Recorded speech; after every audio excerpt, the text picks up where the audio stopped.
Untuk memenuhi pesanannya, Mak Salmah selalu melibatkan tetangga-tetangganya. Mak Salmah ingin rejeki yang diperolehnya dari dodol Betawi tidak dirasakannya sendiri. Mak Salmah juga ingin dodol Betawi selalu dikenal. Ia ingin warga di sekitarnya juga ikut melestarikan tradisional milik kampung sendiri. Nah, dodol Betawi Mak Salmah ikut melestarikan budaya, memupuk kerjasama, serta menjalin keakraban antar warga. Nah, anak-anak, setiap bacaan tadi biasanya terdiri atas beberapa paragraf, ya. Nah, di mana setiap paragraf itu memiliki gagasan pokok yang didukung oleh gagasan pendukung. Nah, di mana di sini gagasan pokok adalah ide utama yang dibahas dalam suatu bacaan, dapat berupa kalimat inti atau berupa pokok paragraf, ya. Nah, di sini gagasan pendukung adalah uraian atau tambahan informasi untuk gagasan pokok, ya. Jadi anak-anak harus ingat, setiap bacaan itu pasti terdiri atas beberapa paragraf. Nah, tadi kita sudah membaca 3 paragraf dari bacaan Bu Salmah, pembuat dodol Betawi tadi, ya. Nah, di sini ya, Ibu akan mengajak kalian untuk menentukan kalimat. Pertama kita akan membuat kalimat dari paragraf pertama. Nah, di sini Ibu sudah membuatnya ya. Nah, di paragraf pertama itu ada 6 buah kalimat.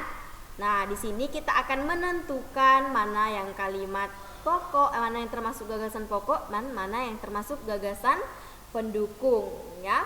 Nah, di kalimat pertama sebentar lagi Kota Jakarta akan berulang tahun. Kemudian di kalimat kedua sampai kalimat ke-6 dijelaskan lagi ya bahwa seperti tahun-tahun sebelumnya Mak Salmah menerima banyak pesanan. Mak Salmah adalah pembuat dodol tradisional Betawi di kampungnya. Biasanya ketika menyambut ulang tahun Kota Jakarta, banyak pertokoan yang mengadakan festival Betawi.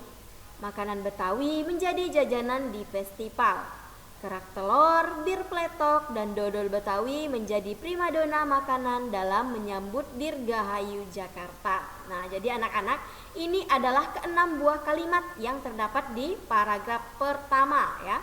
Jadi di sini kita akan menentukan mana itu gagasan pokok dan mana itu gagasan pendukung.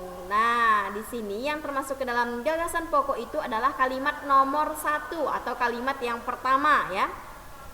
Sebentar lagi Kota Jakarta akan berulang tahun. Kemudian diperjelas lagi di kalimat kedua dan kalimat ke-6. Jadi di sini yang termasuk ke dalam gagasan pendukung adalah kalimat kedua, 3, 4, 5 dan 6 ya, karena kalimat 2 sampai kalimat 6 itu menjelaskan lagi tentang kalimat utama ya atau kalimat pertama, yaitu yang nomor 1 ya. Mereka menjelaskan secara rinci lagi ya tentang ulang tahun Kota Jakarta ya. Jadi kalimat 2 sampai 6 itu disebut dengan gagasan pendukung ya. Nah, nanti di rumah kalian bisa membuat kalimat ya. Nah, di paragraf kedua dan ketiga ya, tadi ada 3 paragraf, Ibu hanya mencontohkan di paragraf pertama. Nah, nanti untuk berlatih di rumah, untuk kalian belajar, kalian bisa membuat di paragraf kedua dan ketiga ya. Kalian buat dulu kalimatnya ya. Setelah kalian buat kalimatnya, baru kalian tentukan mana yang termasuk ke dalam gagasan pokok dan mana yang termasuk ke dalam gagasan pendukung ya. Itu untuk kalian belajar di rumah. Nah, aku suka sekali makan nasi uduk dengan irisan bawang goreng dan telur dadar. Itu makanan tradisional Betawi. Apa makanan favorit daerahmu? Apakah kamu juga menyukai makanan khas daerah lain?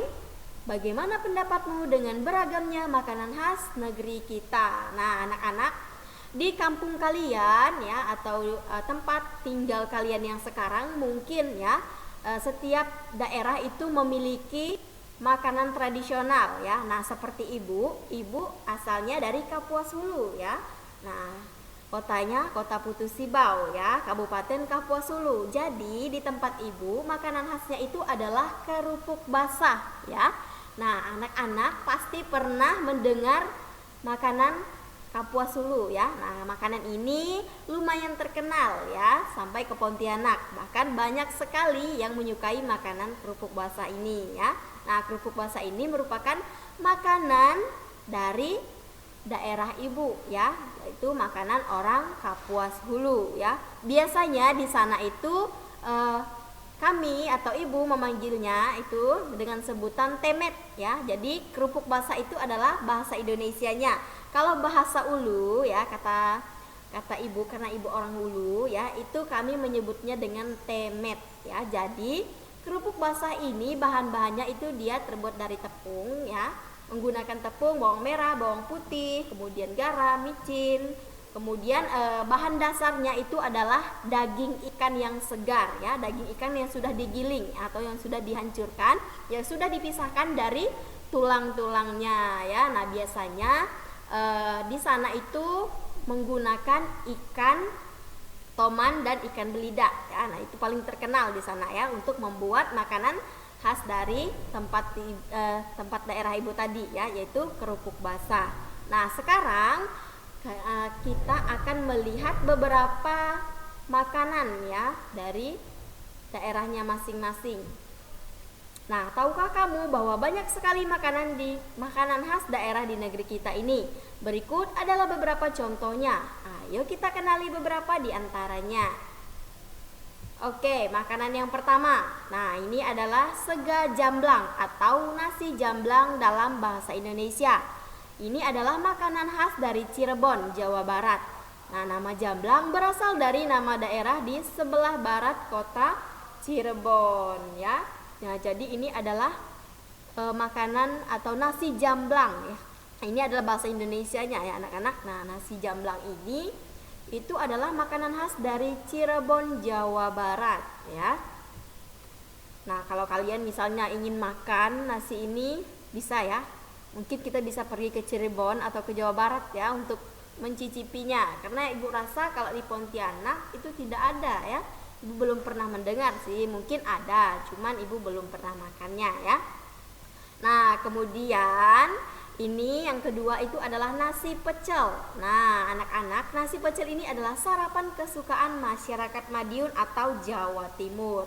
Nah, anak-anak, kalau nasi pecel ini banyak ya, kita bisa temukan di mana saja. Ya, di Pontianak juga banyak ya nasi pecel. Nah, kalian kalau misalnya penasaran bagaimana sih rasanya, nah kalian bisa pergi itu membawa orang tua kalian misalnya. Nah, nasi pecel ini dia cocok sekali untuk sarapan pagi ya. Jadi nasi pecel adalah sarapan kesukaan masyarakat Madiun yaitu di Jawa Timur ya. Biasanya itu ada nasi putih, kemudian ada kerupuk, nanti ada sambalnya atau misalnya ada sambal kacang mungkin ya. Ibu juga maksudnya tidak pernah mungkin ya ibu makan nasi pecel karena ibu tidak terlalu suka pecel ya. Nah, nanti kalian bisa coba-coba ya mencari, membawa atau mengajak orang tua kalian ya.